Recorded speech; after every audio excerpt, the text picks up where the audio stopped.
Hi, Elle here at pressure-free.com, coming to you live from the treehouse. It's a beautiful day in Michigan. My talk today is about labels and name calling. So I did a post the other day that touched a lot of people, and it was about some of the rules that we had for all the kids who played at our house.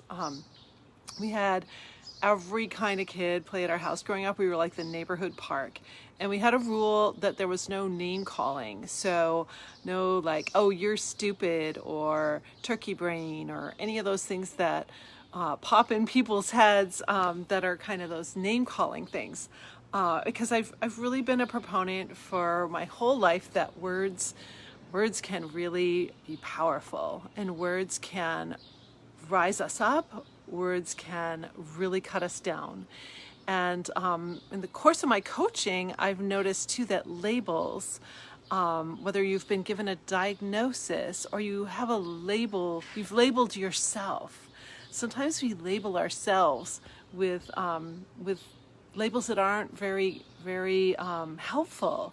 And so I just wanted to bring forward this idea of noticing the words that you use to talk about yourself and other people, and what you say to people to their face. I remember my mother always saying, you might do something that I don't like, but that doesn't mean that I don't love you. So sometimes we will use an adjective about ourselves, but really it's a task we're doing that we're not so good at, or another person isn't so good at it. I remember a story about a young boy. He was trying to help his father paint a fence. And his father got so frustrated and called him a name and grabbed the paintbrush and then finished the job for him.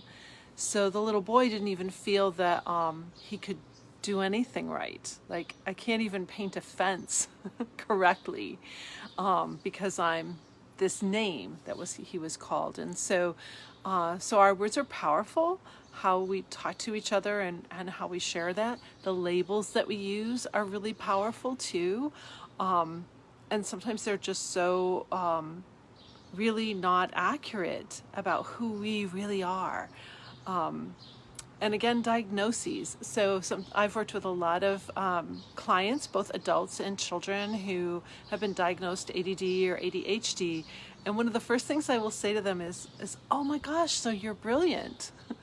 And they look at me kind of like I'm crazy because nobody's said that before. But most of the really brilliant scientists and amazing people in our world that are creators and doers, they would have received that label too. And it's just that it's the anxiety that's the issue. And that's the thing I help them with. If we can use my pressure-free tools to stop the release of those stress hormones, that ADD, ADHD behavior, it completely changes. It's so different. And so that's a label that sometimes people get and they feel like, wow, I'm not normal. I remember talking to one of my adult clients once. He had been in therapy for 30 years. And at one point in our conversation, in the first strategy, he said to me, are you telling me that normal people, he used that word, normal people feel anxiety too? For some reason, since he was quite young, he thought that it wasn't normal to ever feel nervous. And so we had a really interesting conversation about that. Like he was really into that conversation because he thought that other people never felt nervous, that there was something wrong with him for feeling nervous. And he, like me, was a musician too. So performance anxiety can be a real serious thing. And then you might label yourself like, I can't perform. I'm not a good performer. I have terrible performance anxiety. And you'll probably come up with worse things than I can even think of to call yourself. And so I also had a coach who told me to honor my word, like what we say to ourselves. Honor our word to ourselves. If we say that we're going to do something, do we really honor our word to ourselves? So I'm just bringing forward today that words are powerful. Labels are powerful. They can undercut you.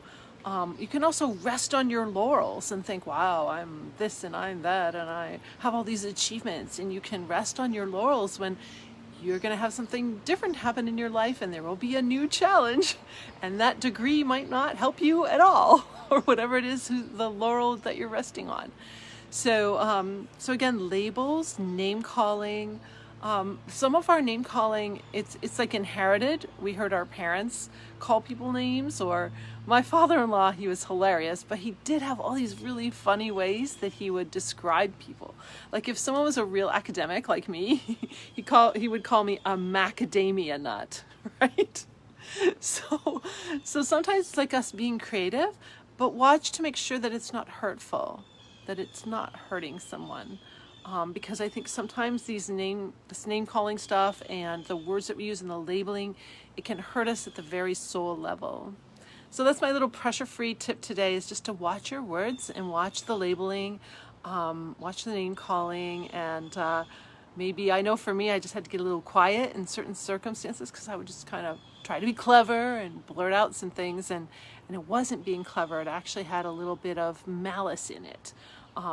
And so, you know, sometimes you have to get kind of honest. I've had to become very honest about the little things that I've done as I've been self-correcting, especially pressure freeze just enlightened me. I didn't even see that I was doing so much before. And sometimes we lash out, name call, and try to put someone else down just because we're trying to feel better. So that can be it too. And the stress response will definitely be something that will cause you to say things and do things you later regret. So my thoughts today from the treehouse. I hope you're having a great day. I hope it's a meaningful day. I hope you're in meaningful conversations, and stay pressure free. Keep your abs relaxed. Keep a little smile on your face.